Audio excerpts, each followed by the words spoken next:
Welcome to the Elevate the Vibe podcast, bringing you juicy convos with thought leaders discussing the wild world of parenting. Our son's class had a party once, and all the kids got cookies, and some kids who had an allergy then had their own special snacks that were totally different from what everybody else had. And it was like, okay, wait, we're passing the cookies, and now here you kids have these snacks. I'm like, it's still, they're not really fully included. You still know that you're different. Vibe Hive, welcome to another episode of the Elevate the Vibe podcast. This week we have Brooke and Matthew Navarro from Without a Trace Foods as our guests. Without a Trace Foods is a Big 8 allergen-free snack foods, and we'll get into that more in a little bit. And even though we don't have allergies in our house, Katie ordered some a while back, and man, they were scrumdiddlyumptious, Shug. We are very fortunate in that, as of now, our son doesn't have any allergies that we know of, and we do have our little baby. We don't know. Maybe in the future we'll learn more. It's a scary situation that all parents, as they begin to introduce foods to their children, think about. It's definitely on their mind. And for anyone who does have severe food allergies, they definitely look at food and experience food in a different way than people that do not have allergies. Even if you just have a sensitivity to something, your world can almost revolve around that. And a little side note, we are creating a little pack for our son who's about to start preschool in a few weeks. And in this little pack, they want you to provide a bottle of water, a little note to your child, and some snack foods. And I had placed an order, as Jason mentioned, with Without a Trace Foods for a couple of their different snack food items. And they're so good. They didn't last long. No, they didn't. And what's awesome is that they're engineered by chefs who do not have food allergies. So they're designed with flavor first, in mind. So anybody, anywhere will really enjoy them. And in the little pack that we created for him, I purposefully added a bunch of Without a Trace snacks in there, because let's say that there's another kid for some reason that maybe forgot a snack or needs something. I mean, we don't have to supply them at this preschool, but just in case, I felt very conscious and like I was doing a good deed, knowing that I was providing something that could not harm another child, which, yeah, that definitely made me feel good. It's quite an accomplishment from Brooke and Matthew, and it was really a pleasure to have them on the show and talk shop with us for a little bit. A little bit of backstory on Without a Trace. Brooke had grown up with severe food allergies and watched her mom suffer from allergic reactions, which as a child, that would be terrifying. And Brooke also has severe food allergies and lived with the burden of having to keep herself safe at a young age. She recalls being on the verge of tears so many times because she felt isolated when she couldn't eat birthday treats with friends. I mean, if you think about that, you're at your friend's birthday and they're enjoying something and you don't know if it's safe for you. That's, you definitely feel isolated. When Brooke discovered that one of her children had food allergies, she decided to leave her corporate job in finance in New York City. She took a leap of faith, and she and Matt created Without a Trace. And their goal is bigger than just allergen-friendly foods or allergy-free foods. Their goal is really so that no kid ever feels left out or labeled as the allergic kid or the other kid that has different snacks that are not cool, which is a really nice mission that just touches so many different lives. So without further ado, let's welcome Without a Trace founders Brooke and Matthew Navarro. Matt and Brooke from Without a Trace Foods, welcome to the Elevate the Vibe podcast. We are excited and honored to have you joining us, and I would love for you to give an introduction of yourself, your background, sort of how you got started. We're so excited to be here, and thank you so much for having us. So, as you mentioned, we are the co-founders. We're also a husband and wife of Without a Trace Foods, which is an allergen-friendly, gluten-free, plant-based snack company for kids and families dealing with food allergies and other dietary restrictions. Our mission is very simple. It's to make all kids and all families feel included, never left out because of food allergies or other dietary restrictions they may have. This is not what we thought we'd probably be doing at this point in our lives. It's been a long, winding road to get here. stiff, but this is my third career, but we've been at it now. We started working on this almost 3 years ago, and we launched the company last year in the middle of COVID. Are very excited to finally be making this dream come true, to make the world a little bit easier for families dealing with food allergies and looking for a fun, safe snack. Yes, and the catalyst for the launch of this company is very near and dear and personal to you. And I'd love for you to tell the story of the generational aspect of it and what really brought you said, yes, it's your third career. What really ignited that change for you from your second career, which, you had a very successful career there, and like what sort of created that opportunity for you? Yeah, absolutely. So I'm part of 3 generations of people with food allergies: my mom, myself, and now our daughter.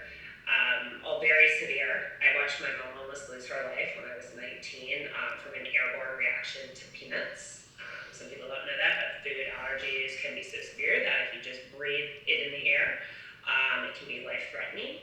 And we were always frustrated, my mom and me, I think, with lack of safe food options out there. I mean, there's always been some, but particularly for being on the go, there's not a lot we could have, or anything we could have often had the warning may contain traces of, or manufactured in the facility with, which is incredibly frustrating. So this was always in the back of my mind when I was in business school. It was something I wanted to do. My professor said, don't do food, food's hard, don't do it. They were right, but the world had changed, and it was always there. I was always thinking about it. And then when our daughter was born, we were hopeful she wouldn't have food allergies. Our son does not have food allergies, Matt does not have food allergies. But we weren't totally surprised when she was diagnosed with food allergies. And I think our reality is the reality that a lot of families deal with. So it's about 32 million Americans have food allergies, about 1 in 10. But if you think about it, a lot of people are families like ours, where 2 of us have food allergies, 2 people don't. My daughter and I don't have the same food allergies. Some overlap, some don't. And so suddenly the whole household is dealing with this, right? I mean, anybody with small kids knows you can't give your kid one snack and not expect the other kid to eat the same snack, or to shove their hands in each other's mouths, or leave crumbs on the floor and then watch the child go over and pick up the crumb and eat it. Our daughter ate a cracker off the floor the other day, that had been sitting there for a week, probably. So, which I'm sure all parents can relate to. What do you have in your mouth? What do you get? Cracker? Where the crackers we ate last week? I haven't bought those in 6 months, right? Yeah. You're like, oh, that's really okay. Well, that's how you want to roll.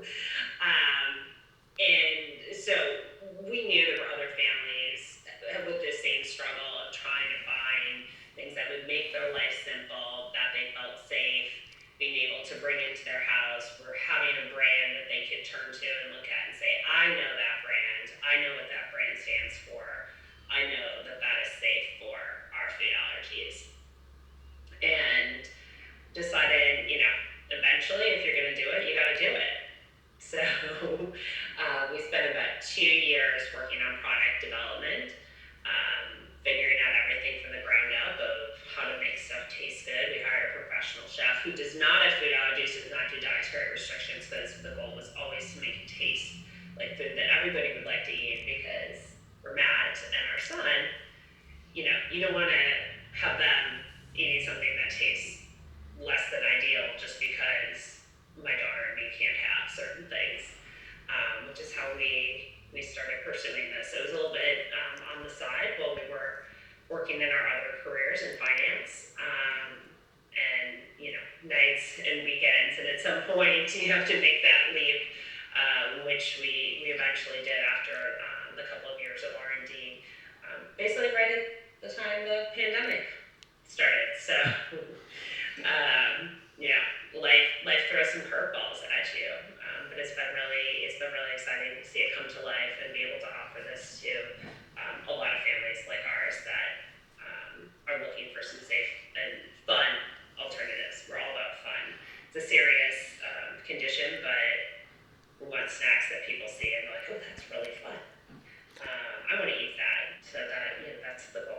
I want to know, when you're growing up and you know that you have this type of allergy, what that feels like being a child in situations where we all have to eat food every day, multiple times a day.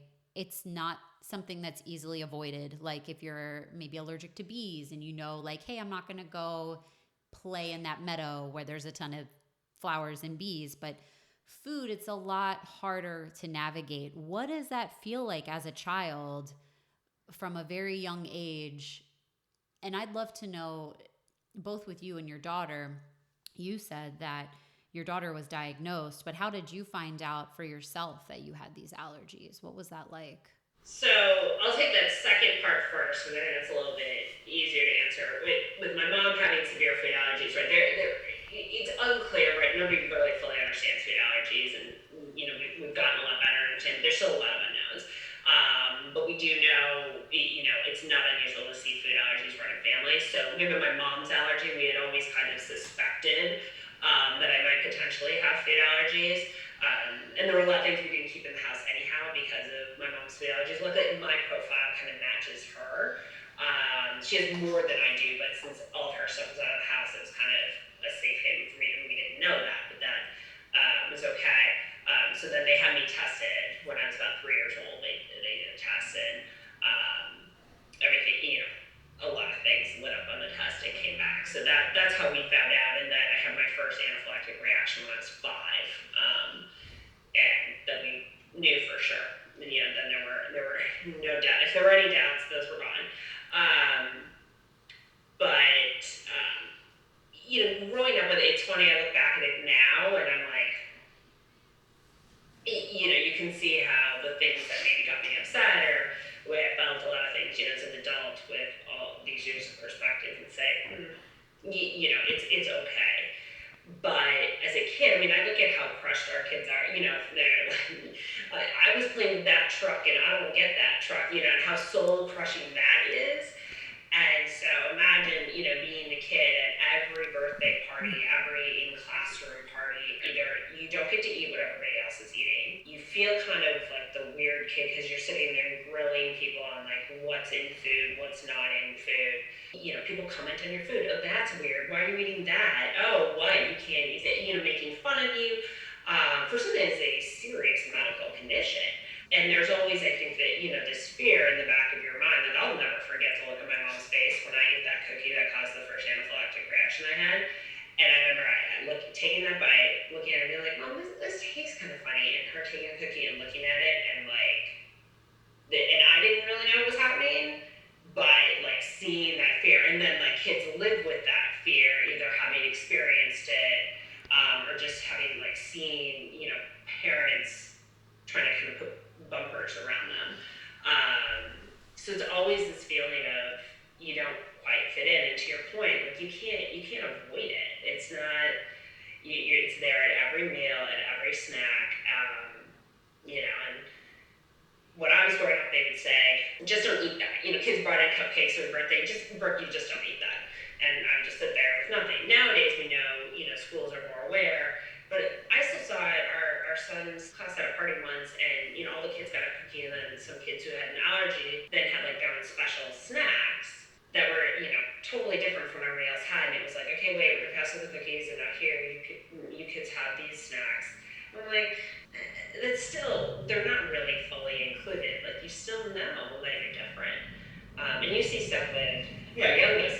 I'd say, but before that, you could say that just beyond just the special events. So going back to our son's school, so in their lunchroom every day, there are tables designated for kids who have peanut allergies, right? Because they do wipe down the tables after every meal, but I think you start to think about it. I've gained a great appreciation for this now, having seen our kids, for one, being a parent, and two, seeing our kids and how thankfully our son is very thoughtful and tries to make sure that his daughter can't, doesn't eat any, our sister doesn't eat any of the things that she's allergic to, but he's also still learning how to communicate that. And, so he'll be like, no, don't eat that. And, her face is like, why? And you can just see how heartbroken it is. But for the kids who sit at the peanut table, the bullying component of this is anyone can imagine as a parent and how kids are.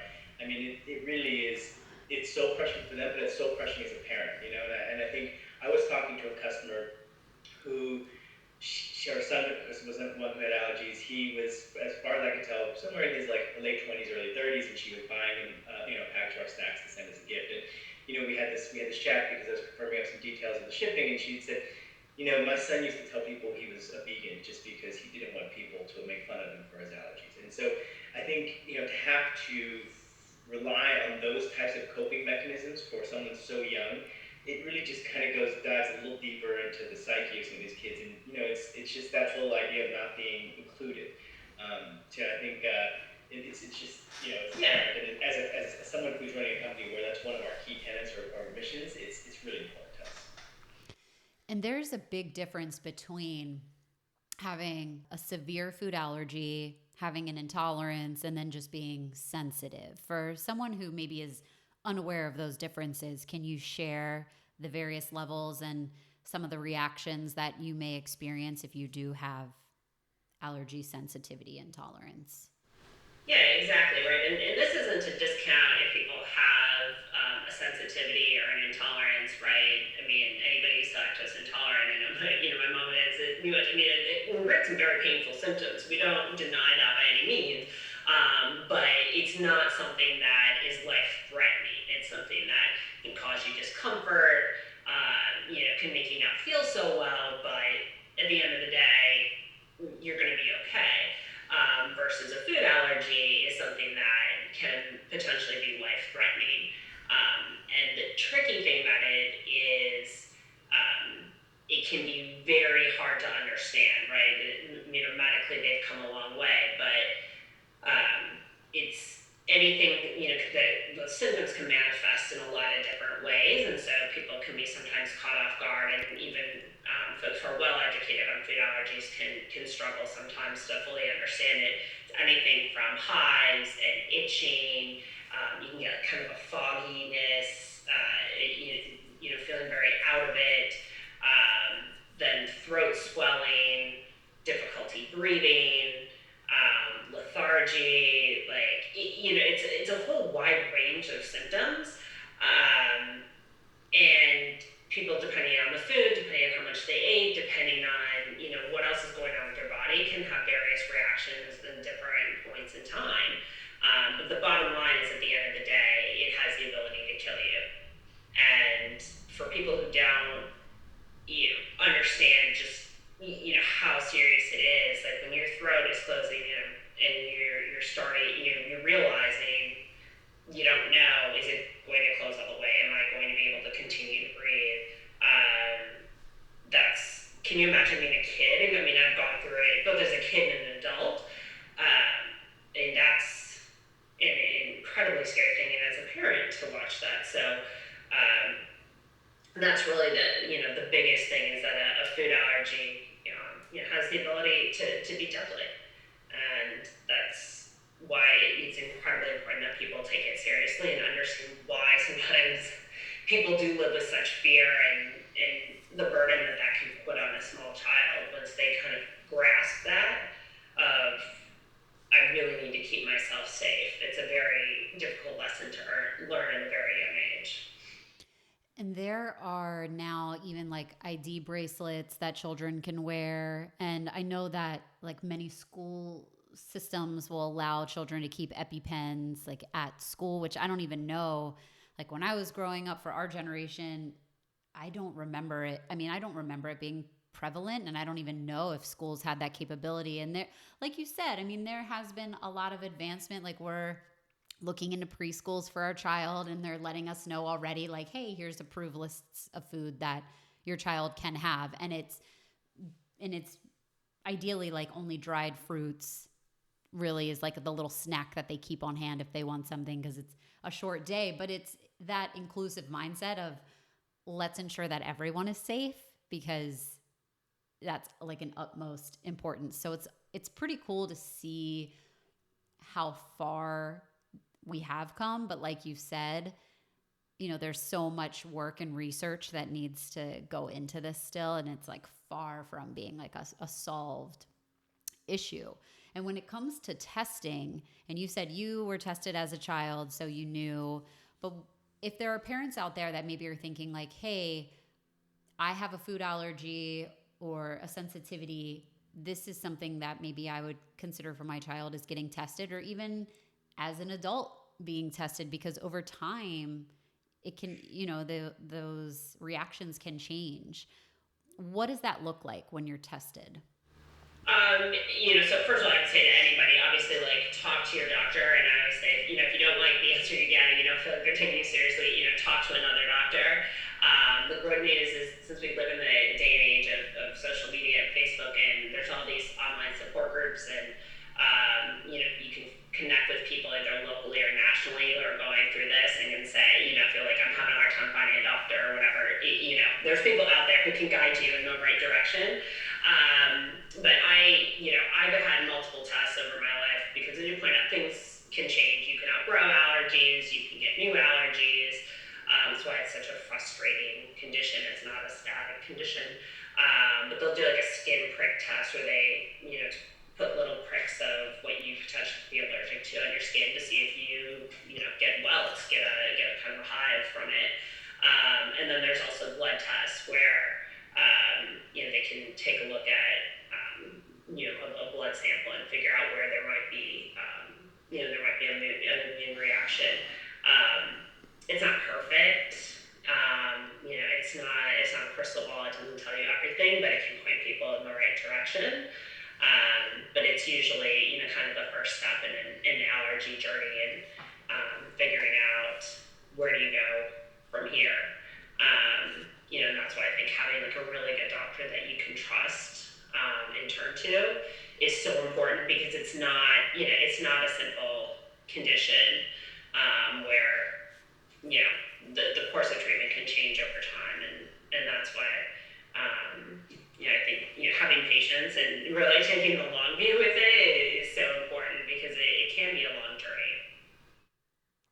With all of the products that you've created, not only are the products free of big 8 allergens plus sesame and gluten-free, but you ensured that the facility complied with that as well. Now, for anybody who's unfamiliar with the big 8, can you share what those are and like why they've been identified, why they're important?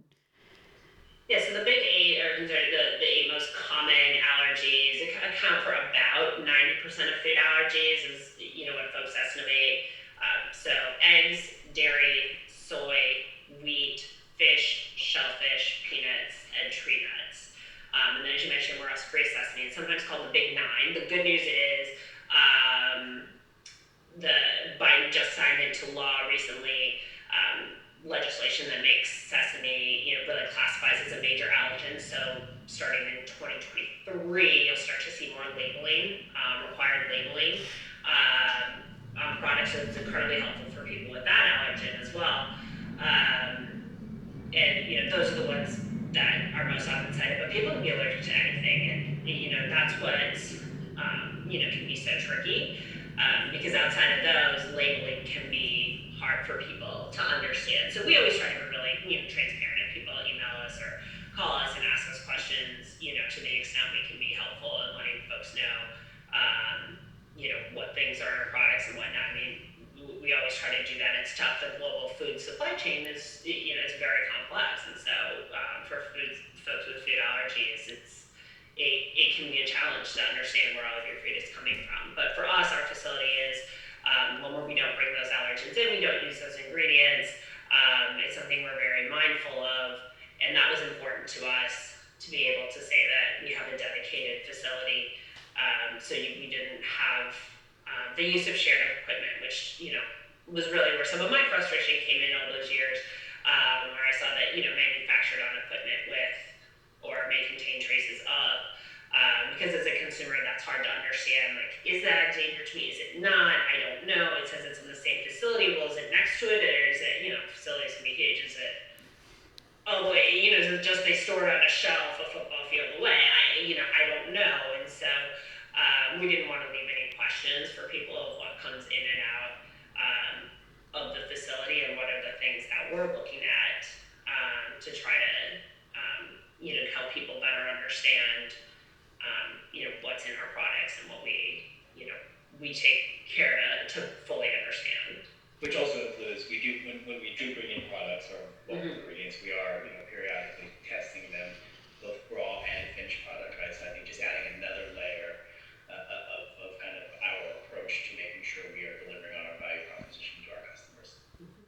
Which I can imagine, like, as somebody, like, I personally don't have food allergies.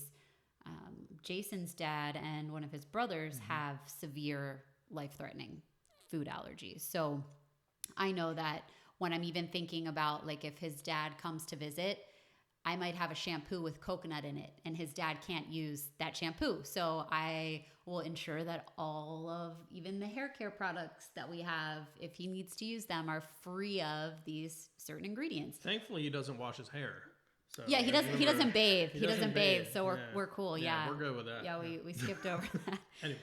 But I always think about this, like, if you, like, as a consumer who doesn't have allergies, and I'm like an avid label reader, but anytime I pick up a product, it always baffles me when it's like, you know, this product doesn't contain gluten, because that's probably the one that you see the most. But then on the back of the panel where it's like manufactured in a facility that may contain, and it's like, you're really not doing any service to anyone. Yeah. By just blurring the lines a little bit. Right. You just make it really confusing for people. So, like, maybe I'm vegan and I don't want dairy. But if it's like manufactured in a facility where dairy, it's like, okay, you know, fine. But for people that have these severe allergies, it's like, you're really not doing anyone a favor by making these claims on your product. But then when you drill down into your process and your integrations there, like if you're vertically integrated or not vertically integrated, it's like, you're not doing anybody a favor here. That is my pet peeve just as a consumer, right? I see something, right? So, you know, one of my daughter's allergies is peanut, right? A lot of times you might see, you know, no peanuts on something. So now I'm used to this, so I will still flip it over and read everything. And I do see that manufactured facility with peanuts, and I'm like, I get really frustrated with that. I think part of that stems from, just regulations and what people can and can't say or required to say and whatnot. And I think it also has to do with people, consumers' tolerances. We talk to some customers who say, I'm okay with things that are manufactured in a facility with, they made that decision for themselves. There's others that who call manufacturers to clarify. Do you have X in the facility? Do you have Y? Okay, it says may contain traces. What's going on here? Is it on the same line? Is it not? Which is an incredible amount of diligence. You think, but that burden really rests on the consumer in a lot of ways. And so I feel the frustration as a consumer, and we didn't want to leave anything, open-ended questions for people. Is why we try to be really straightforward. We get a lot of questions, for instance, about coconut, right? Because coconut's a tricky one. The FDA classifies it as a tree nut. I guess scientifically it's really a fruit. And a lot of people who have a tree nut, don't quote me on the fruit thing, but it's not like scientifically they don't put it in the same family as a tree nut. So a lot of people who eat tree nuts, who can't eat tree nuts, can eat coconut. I'm one of them. My mom's one of them. We're both anaphylactic to tree nuts. I love coconut. I eat coconut all the time. But that's not everybody. And so that's why when a lot of times people ask us, what about coconut? I'm like, we treat it in line with FDA regulations that consider it a tree nut, because I didn't want to confuse people. But I think that we try to be as straightforward as we can, but there's still questions we get where corn, corn's Corn is not one of the top 9, but it's amazing how many people we've had reach out to us about corn, but we are very upfront of, yes, we do have corn in our facility. It's primarily corn oil, but I think it's one of those things where we would love to be able to kind of make snacks that people like that can feel comfortable about. But I think for, at least in the beginning, we were really focused on the top 9, so we're very direct with our customers about that one. It's like, it's absolutely the facility. Is it going under the type of testing protocols that we do for the other allergens? No. If it's not included in the product, so for example, like our Power Bites don't have corn, but we will always tell people that we have corn in the facility. Yeah, and so it's I hear you, and I think part of that goes to just how we've evolved, right? Going back to when you're talking about when you were a kid, right? When I was a kid, as far as I can remember, I had a very big elementary school, and I was one of 2 kids that had food allergies that I can remember, and it was just this thing. Well, the incidence of food allergies over the past 20 years, depending on which allergen you look at, right? Peanuts versus tree nuts versus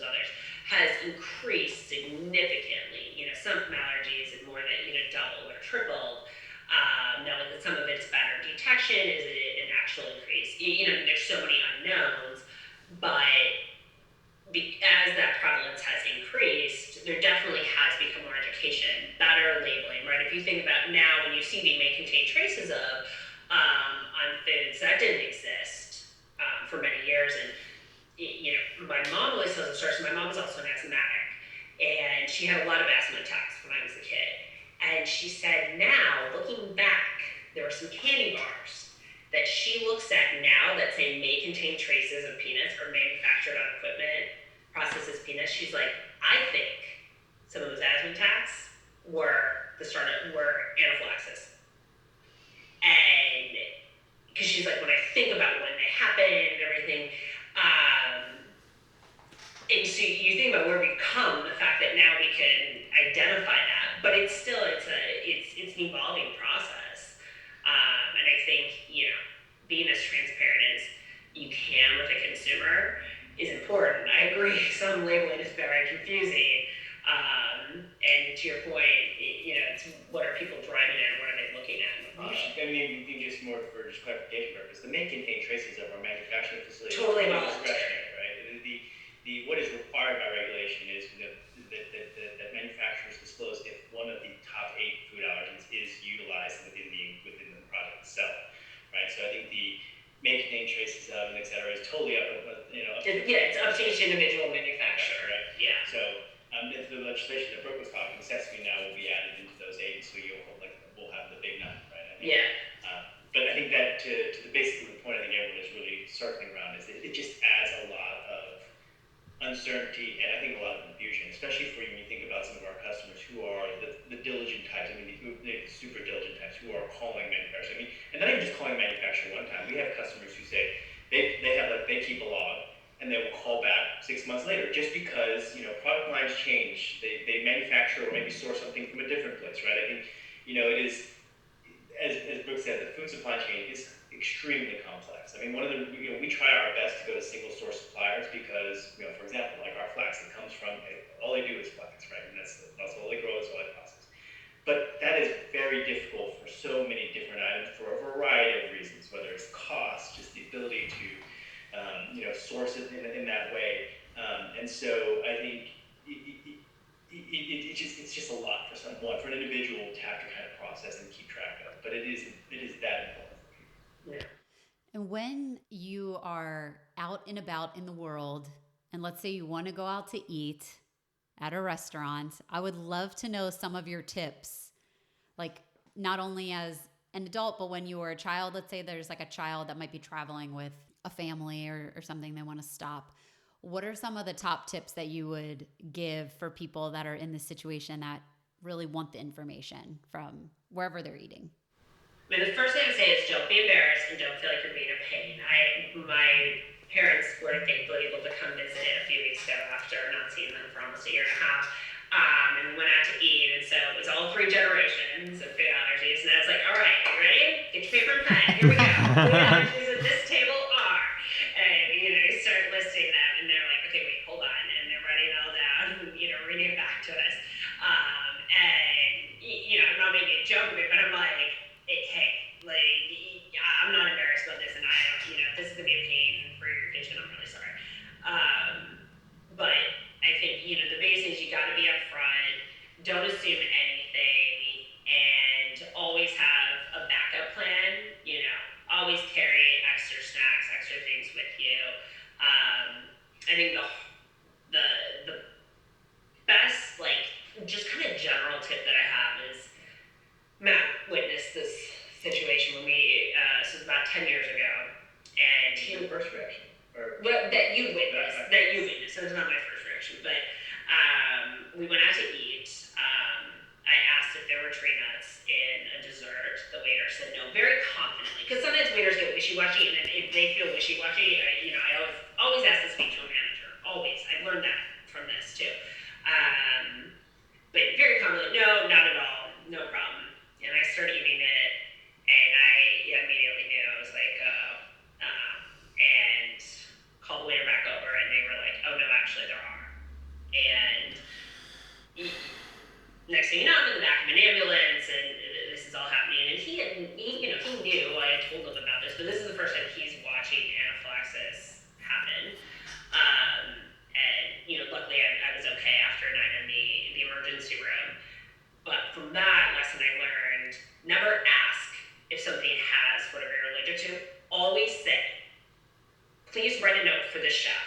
we have an allergy to X or Y at the table. Because even at that waiter, if I had told him that, I hope, there's no guarantee, even if he had said, no, there's no, that the chef might have seen that and been like, hold on a minute. Not a guarantee by any means, but it's just another layer of protection. And then also always speak to a manager if there's any questions, because oftentimes, no shame, I was a waitress for a long time. It is a hard job, and that turnover and like people to know the menu and get everything right, and you got a million things going on, right? I mean, the number of times I would forget, to bring someone's food out, much less, like, let me keep track of your food allergies and make sure I'm not messing anything up. That's a big burden. So I think asking a manager is really, is really important as well. But having that backup, something with you, and if you just don't feel comfortable, it can really stink and it's no fun. But just not eating, like, it's just not worth it. And just, walking away and saying, I'm not going to eat that. I'm not going to eat here. I'm going to be the person sitting at the table just maybe drinking water because that's the situation I'm in. At the end of the day, like, if you feel like you're at that point, I would say have no shame in it, but never feel like you are being a burden, because it's so prevalent that restaurants need to be equipped to deal with it, and a lot of them are working on it. To be fair, it's a hard thing. I also avoid restaurants where if there's like a ton of what I'm allergic to on the menu to begin with, we just don't go. No, We're like, no, it's not worth it. There's a new restaurant in a new shopping center that was built near us, and the founders are those who have young children that had severe food allergies. So they built an entire restaurant that has like this full menu that's void of all. Awesome. Yeah, it was really cool. And they opened right at the start of the pandemic. So similar, type of situation. It's still there. They're still standing and thriving. But it's pretty cool to see that this need is so prevalent. Like you've mentioned, how it's grown even like double or triple over the last 10, 20 years, that now there are full restaurants dedicated to it. So I could imagine the relief of not only like the parents, the children, even the servers or the staff too.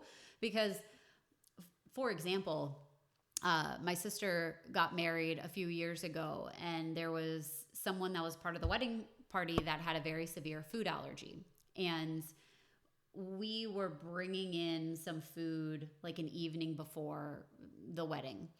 And I had to ensure that every single item, like I think I bought everything from Whole Foods, catering style. And I had to ensure, I'm like, I need you to tell me of every single like drop of chicken broth, of every single, pat of butter, whatever the allergy was, I can't remember, but get that guarantee, because this person's life is on the line here. And she was very grateful that I went through that trouble to ensure. But I can only imagine also from her point of view, like my sister says, that anytime that they get together, many times she'll just bring her own food. And at first my sister didn't quite understand, not from like, I don't understand why you're doing that, but just like, hey, like I told you, that there would be food here that was safe for you. But just because she wants to eat, she wants to make sure she's safe. So when there's products like yours available on the market, or restaurants that are popping up that meet these needs, it really speaks to the demand that's out there, and then like the mental peace of mind that someone receives when they can step foot in that facility or safely open up something and know, like, I'm going to be safe when I eat this. It goes back to that like mental burden point that kids start early on, and parents carry for their kids as well. Sometimes it's like, yeah, I know you might tell me that's safe, I might order some food that's safe, but I can't tell you how many times like we'll get something at the table and we've asked, and there's no reason I should be allergic. We even did it yesterday. His mom made something for us, and she knows that we have nut allergies, but we were like, is that a nut? And then we had to call her. We were like, just want to make sure. And she was like, no, but you have this kind of paranoia sometimes. That's totally rightfully placed. And sometimes you're like, I just don't want to deal with that. I don't want to answer the questions and like eat this, and like the whole time I'm eating it thinking like, is it really, sometimes you're just like, no, I don't, I just want to be able to enjoy myself.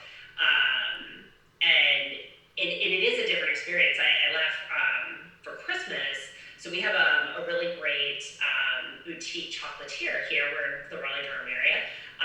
So I'll shout out the Dairy Chocolate. I love those guys. And they are nut-free, peanut-free. This comes from the founder. One of his best friends has severe food allergies, and he wanted him to try samples as he was creating the brand. So he just, wasn't necessarily what he set out to do, but I wanted to get for my parents for Christmas, they have these beautiful gift boxes and everything. And, I was looking and I picked it, and I knew everything was nut free and peanut free, and very clear about that. And like I said, I know the founder, but it still was really weird purchasing it and being like, are we sure? It was this odd feeling of buying chocolate, which is often for people with a nut allergy, very challenging, and just okay, I know it's okay. And then my mom, of course, was like, I haven't had some of these little chocolate truffles. She's like, I've had this in 20 years since they started getting better labeling, and she realized all the stuff she shouldn't have been eating. And she was so excited, and I told her all that, and she's like, that's so awesome, So it is this freedom of this mindset where you shed this burden that sometimes you don't realize you're carrying. And I think, both parents and kids, anybody, even, grown adults like myself, you don't realize sometimes how much you're always thinking about it in the back of your mind. I'd probably just add one more thing, which ties to something Brooke said. You talk about driving demand, and so because everyone points to the 32 million Americans, or approximately 32 million Americans who have allergies, and so oftentimes when we're talking to other business people, entrepreneurs, it's like, oh, that's a kind of a niche market, and that's look, it's a subsegment of the population, but what you're missing is that actually 85 million Americans are shopping that have these kind of criteria in mind. I mean, take our family for example. There are two people with different allergies, and there are two people who don't, right? But we all eat and shop to the same, to kind of the same denominator, if you will. So I think that is, so 85 million, you're talking just shy of a third of the country, right? And so now you're sort of thinking about, well, if you just think you're walking around the grocery store, is a third of the grocery store dedicated to that? Well, I don't think so, right? And so I think a lot of times I like to point that back out because there is real demand. There's not only there a real need, but there's real critical mass behind that. When it comes to the products that you've created thus far, I want to know what your personal favorites are. It depends on the day. What I always like to say is we wanted to be a snack company and a trusted brand because we wanted to meet both a variety of people's tastes, but also different snacking needs, right? We have a cookie, right? You want a cookie for dessert, but we also have our Power Bites, which are our fruit and date-based snack, which are super healthy, easy go-to snack. We also have a lot of customers who like to use them pre or post-workout. And so you cover that. I even love it. Yes, well, I do actually let my kids eat those sometimes for breakfast. Dates and fruit and chia, totally fine, go for it. Yeah. And then we have granola bars, right, which we have customers use for breakfast, snack, workout, you name it. So we really do try to meet all the different snacking opportunities that there are in the day. So it does depend a little bit on that, but I think I'm probably most addicted to the Power Bites right now. But I say that, and then I see the granola bar. That's a tough one. I mean, I think it's, so when Brooke said the points, I mean, that's, when you think about what we've heard from our customers, the number one thing we hear is choice, right? They lack choices, right? And so we know we're just one of many brands, but we really wanted to provide different choices for our customers because our family, some people want to eat a granola bar. I'm not a huge fan of granola bars as Brooke is, but I enjoy ours, but I much more would rather have a Power Bite or a cookie. And so I think having choices, tasting good, being free of the top 9, that's our core value proposition, right, along with this kind of this ethos of being inclusive. But to your question about what's my favorite, I mean, the cookie is near and dear to me just because, from an R&D perspective, when Brooke said we were going to do a chocolate chip cookie, I was like, it has to be soft. We're both soft baked chocolate chip cookies. Crispy person. If you like crunchy cookies, I totally get it. Just leave it out for a couple days. She'll just leave it on the counter. I'm a soft guy. I'm a softie here, but she likes them hard. I'm a crispy one, but I've had the products and they are so good. Yeah, but it's like, been sitting out on the shelf for like 3 days. Yeah, right. Yeah, right. Like this guy would let it sit there. No, it wouldn't. Peeps out to like harden the peeps. Yeah. Yeah, exactly. Right. Yeah. Yeah. But like, no, for Vibe Hive audience, like the Without a Trace products, every single thing, taste is like at the forefront of the products that you have, which is amazing. And like you said, you have a chef that you worked with who was a non-food doesn't suffer from food allergies, and that's who you worked with to help formulate everything. And it really comes through. Like, I would think, like, for all of the audience, something that I would want to impart is that don't necessarily think like, oh, I've tried some, free from snacks before and they were okay. Like, when you try these, you're going to be like, okay, where do I click on subscribe and save so that I can, like, they're just showing up at my door because they are that good. Wait, thank you. I will tell you, we do have quite a few customers who have no food allergies, who have no There you go. Yeah, that's me. Yeah. And they're like, I just really like it. Which that's a testament, right? To be something where, because he can eat anything and I can't, but we can share it together. And the other way we got there, besides Anna, our chef, who's amazing, is we taste all of our taste testing, all of our R&D that we did over 18 or 24 months. We did with folks who don't have dietary restrictions. With take people who can eat anything under the sun, and if they are like, we're like, okay, that doesn't work. Because I probably got 10 cookies in, was like, this is delicious. So there are, like 30 more that came along, but that was the point. We didn't want it to taste like a free-from food. I think that's the greatest compliment. So we spent a couple Saturdays at the farmers market here in one of the local towns, and it's one of the best compliments I get is when someone tries our cookie, be like, my God, that doesn't taste like it's free from something. And like, I think for me, they're like, wait, there's no butter? They're like, no. You sure? I think that's the greatest compliment I think we can get ever, really. And obviously, I think when you see customers so excited to be able for their kids just be able to enjoy snacks with their friends, that probably takes that. But I think, like I said, the cookie holds a special place for me. It's so many iterations. But I can't eat cookies all day, every day, so how about it? That's a lie. Yes, we can.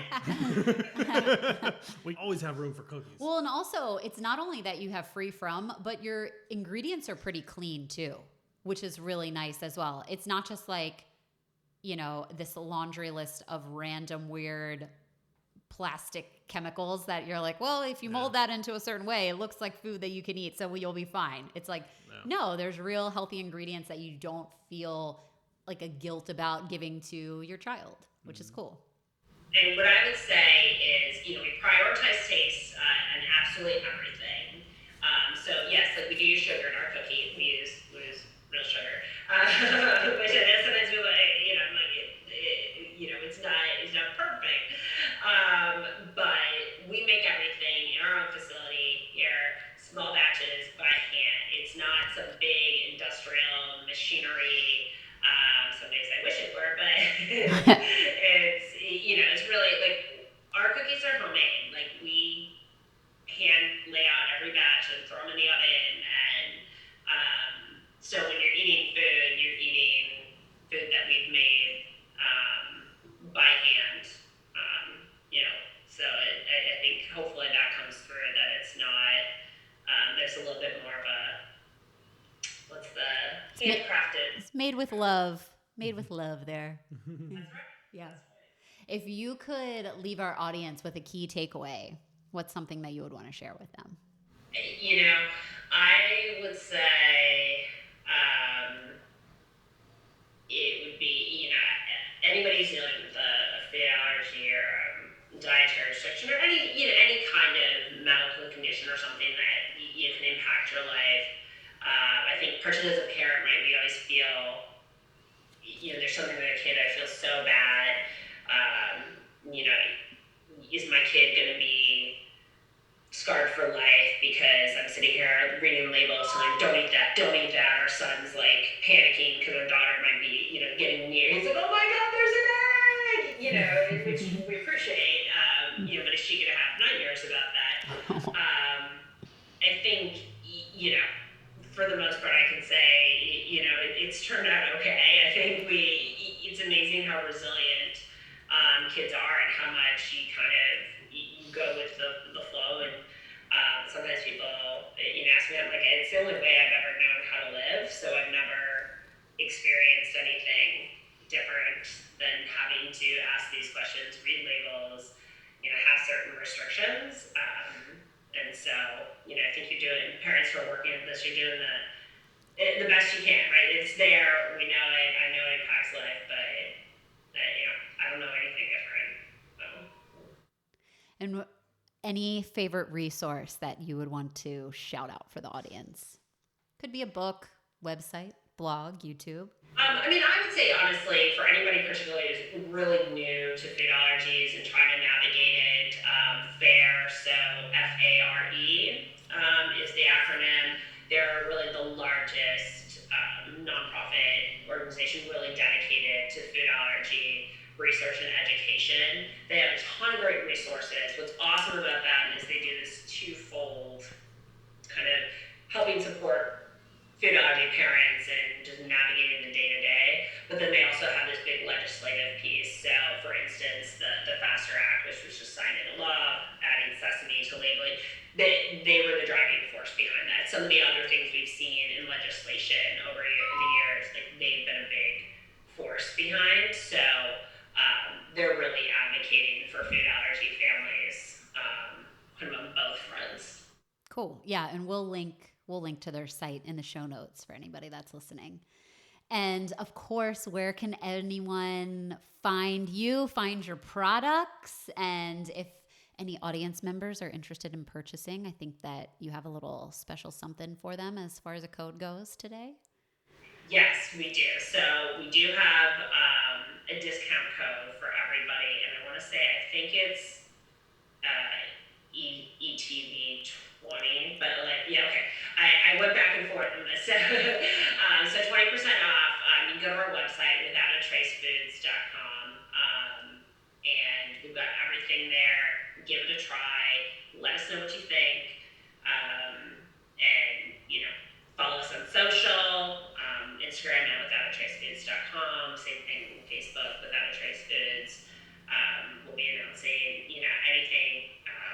We have a couple of interesting things coming up, and it's the best way to find out about, new products, new offerings, as we go. We sometimes do some special stuff around the holidays, so if you're looking for gifts and things like that, be sure to check us out. Awesome. Well, Brooke and Matt, thank you for joining us. Thank you for sharing your knowledge. And even though it's, from a struggle, something beautiful was birthed that is going to potentially help millions of children not feel ostracized and millions of families sort of ease, that aspect of life that can be difficult to navigate. So I think what you're doing is amazing. And millions of people like me who want a really good cookie. Yeah. Like who doesn't want a good cookie? I just want a good cookie. So me and everyone else can benefit from it. So thank you. You're doing amazing work and should be very proud of everything you've accomplished. Yeah. We thank you guys so much for the opportunity. We hope this helps folks, inspires people, and it's never too late to have a second or a third career if people are, Yeah, I'm ready. New alternatives for their lives. So. Don't tell my boss, but I'm ready. I'm ready right now. Yeah. She's my boss, by the way. Yeah. Chains me up in here. No, I'm just kidding. Right on. And thank you both. We appreciate it. Thank you for joining us to Elevate the Vibe. Thank you. All right. Hey there, Vibe Hive babes. If this podcast has brought you any value, please rate and review on your favorite listening platform. And if you're feeling really generous, share with a friend. Visit us at elevatethevibe.co for show notes on this episode and previous episodes. This podcast is intended to educate, entertain, and inspire. It is not intended to diagnose, treat, or substitute for professional medical advice. Please consult your healthcare provider with any questions you may have. And as always, thank you for joining us to Elevate the Vibe.